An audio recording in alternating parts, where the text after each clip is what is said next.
इन उप समितियों के संबंध में अध्यक्ष जी ने काफ़ी विस्तार के साथ आपको जानकारी दी है और 1 माह का समय निर्धारित किया है। आयोग के द्वारा स्वीकार किया जाएगा, उन्हें हम राज्य सरकार को अग्रसारित करेंगे और कार्रवाई के लिए अनुरोध करेंगे। और रिजल्ट निश्चित रूप से अभी तक तो इस आयोग पर लोगों को भरोसा ही होता था। ये सच है, उच्च जातियों में भी गैप है।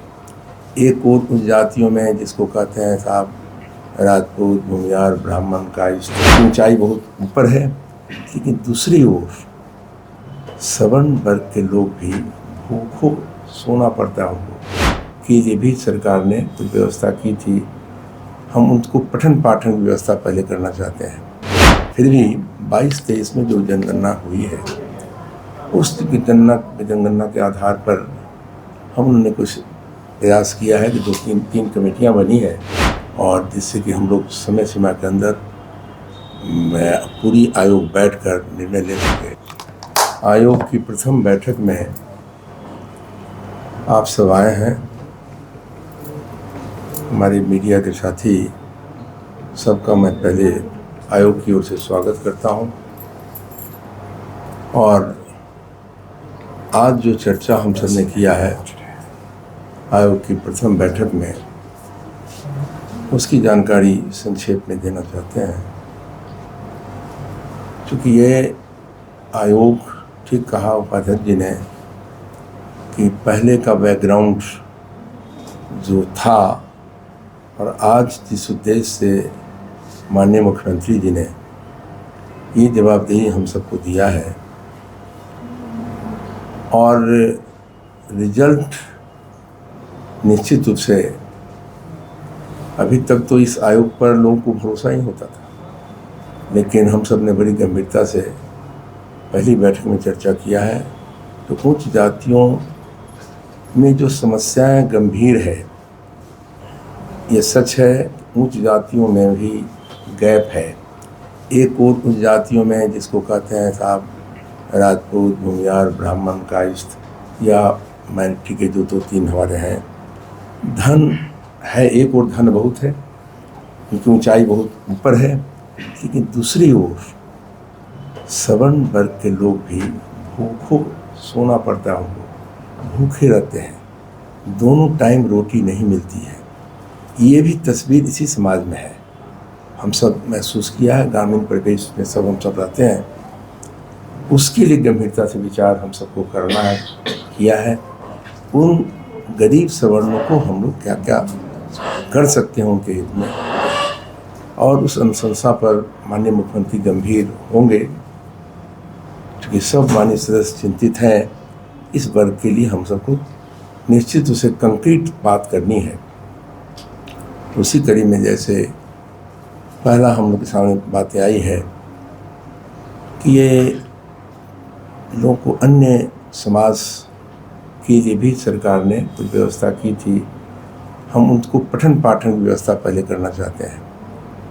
शहरों में या अन्य जगहों में गरीब सवर्ण रहने की स्थिति में नहीं है, तो एक प्रयास हम लोगों ने किया है कि हॉस्टल की व्यवस्था हो।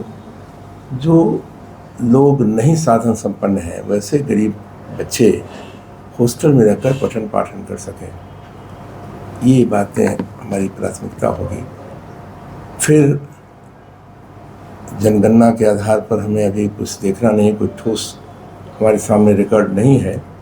फिर भी 22-23 में जो जनगणना हुई है, उस जनगणना के आधार पर हमने कुछ प्रयास किया है कि 2-3 कमेटियां बनी है। उसके एक अध्यक्ष बनाए गए हैं हमारे राजकुमार जी, माननीय सदस्य, और दूसरे जो हमारे सदस्य हैं वो दयानंद राय जी और फिर जय किशन जी। और ये हम लोगों ने निर्णय लिया है, हम लोग प्रयास करेंगे कम समय में कुछ रिजल्ट सामने दिखे, इसलिए 1 महीने के अंदर, मैक्सिमम 1.5 महीने के अंदर हमने उप समिति जो बनी है उससे चाहा है कि उनकी भावना क्या है वो निकलेंगे, ग्रामीण परिवेश में जाएंगे और लोगों के बीच समीक्षा करके रिपोर्ट देंगे।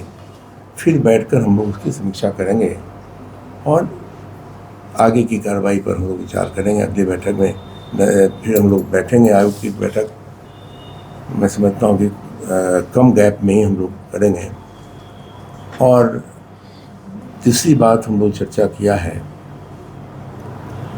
कि बात जहाँ कार्यालय हमारा है इसको भी आज ठीक ठाक करेंगे, जो काम लायक हो, चूँकि ये बहुत दिन कई बीच में पूरा गैप हो गया, लोगों को काम करने में सुविधा हमारे कार्यालय को भी हो, उसकी भी चर्चा हम सब ने किया है।